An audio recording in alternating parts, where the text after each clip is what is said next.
Bismillahirrahmanirrahim. Assalamualaikum warahmatullahi wabarakatuh. Izin memperkenalkan diri. Perkenalkan, nama saya Cindi Putri Amiza Dewi, NPM 1812110057, kelas 5 manajemen P2 strategi pemasaran. Baik, di sini saya akan menjelaskan tentang strategi perluasan merek dan loyalitas konsumen. Loyalitas merek. Definisi merek. Dalam dunia industri, istilah merek menjadi salah satu kata populer dalam kehidupan sehari-hari. Merek sekarang tidak hanya dikaitkan oleh produk, tetapi juga dengan berbagai strategi yang dilakukan oleh perusahaan. Loyalitas konsumen terhadap merek. Loyalitas merek adalah pilihan yang dilakukan konsumen untuk membeli merek tertentu dibandingkan merek yang lain dalam suatu kategori produk. Walaupun demikian, loyalitas konsumen berbeda dengan perilaku pembelian berulang. Perilaku pembelian berulang adalah tindakan pembelian berulang pada suatu produk atau merek yang dipengaruhi oleh faktor kebiasaan.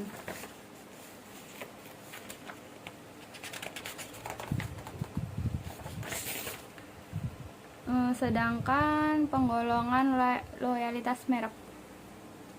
1. Switcher adalah golongan yang tidak peduli pada merek. Mereka suka berpindah merek. Motivasi mereka berpindah merek adalah harga yang rendah, karena golongan ini memang sensitif terhadap harga. Yang kedua, habitual buyer adalah golongan yang setia terhadap suatu produk di mana dasar kesetiaannya bukan kepuasan atau keakraban dan kebanggaan. Yang ketiga, satisfied buyer adalah golongan konsumen yang merasa puas dengan suatu merek. Yang keempat, liking the brand adalah golongan konsumen yang belum mengekspresikan kebanggaannya kepada orang lain. Yang kelima, committed buyer adalah konsumen yang merasa bangga dengan merek tersebut dan mengekspresikan kebanggaannya dengan mempromosikan merek tersebut pada orang lain. Faktor-faktor yang mempengaruhi loyalitas merek adalah 1. Perceived product supportivity atau penerimaan keunggulan produk. 2. Personal fortitude atau keyakinan yang dimiliki oleh seorang terhadap merek tersebut. 3. Bonding with the product of company, keterkaitan dengan produk atau perusahaan. Yang keempat, kepuasan yang diperoleh konsumen.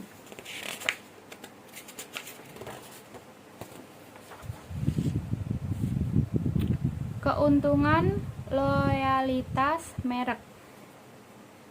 Menurut Reichfield dalam Gomans et al. 2001, keuntungan yang diperoleh suatu merek yang dimiliki pelanggan loyal adalah 1. Dapat mempertahankan harga secara optimal.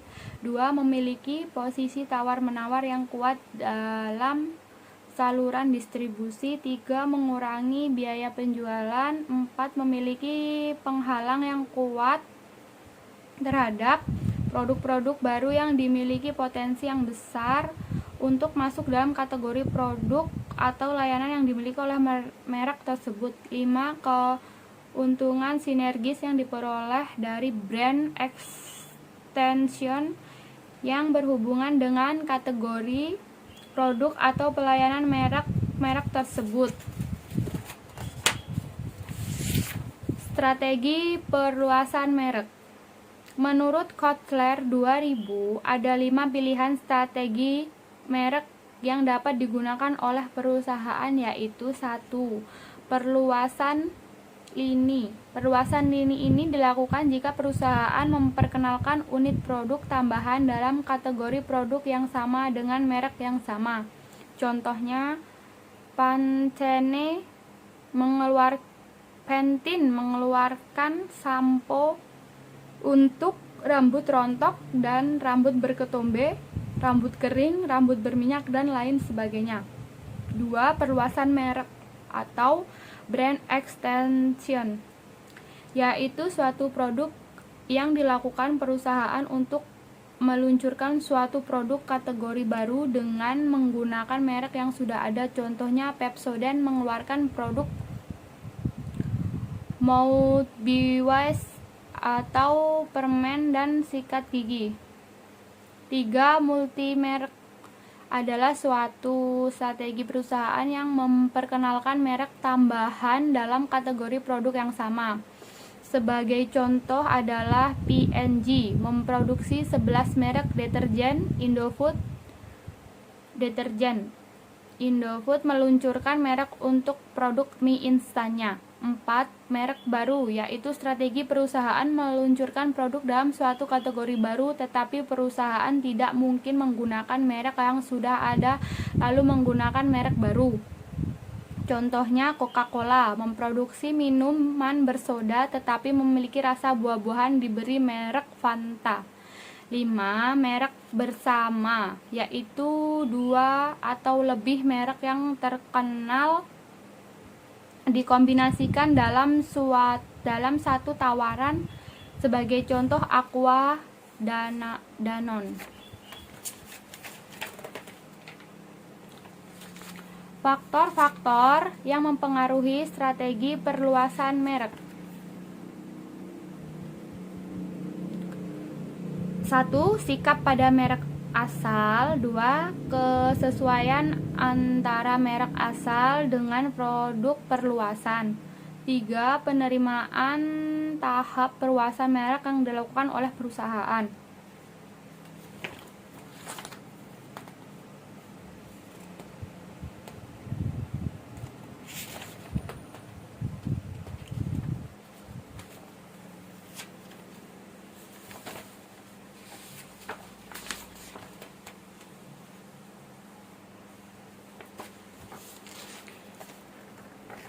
Citra merek atau brand image. Kotler 2002 mengidentifikasikan citra merek sebagai seperangkat keyakinan atau ide dan kesan yang dimiliki oleh seorang terhadap suatu merek.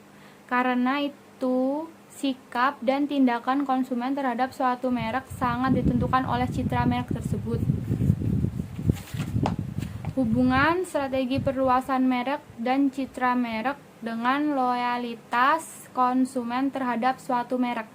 Strategi perluasan merek memberikan keuntungan bagi perusahaan karena dengan menggunakan merek yang sudah terkenal akan memberikan pengakuan dan penerimaan yang lebih cepat pada kategori produk baru.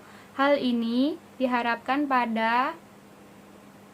dapat memberikan jaminan kualitas dan keyakinan kepada para konsumen atas merek tersebut. Tetapi, strategi perluasan merek ini tentunya tidak lepas dari resiko, karena dapat memberikan pengaruh negatif pada merek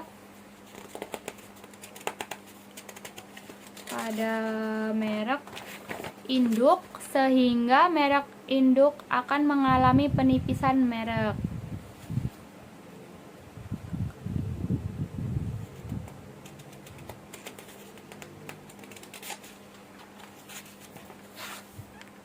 Sebagai strategi perluasan merek yang tidak dikelola dengan tepat akan berdampak negatif terhadap merek. Kegagalan dari perusahaan merek ini dapat menimbulkan dampak, yaitu 1.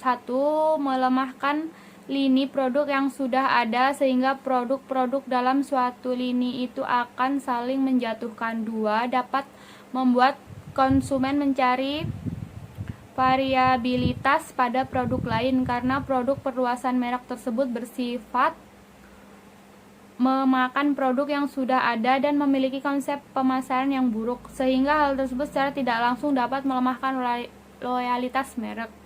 3. Dapat menciptakan pesaing yang lebih banyak karena pihak pemasar lebih berkonsentrasi pada produk baru. Sehingga produk yang lebih dulu ada kurang mendapat perhatian, sehingga para pesaing dapat menciptakan produk yang serupa. Sebagai salah satu faktor yang berpengaruh terhadap loyalitas citra merek, tentu juga diperhatikan dalam strategi perluasan merek ini.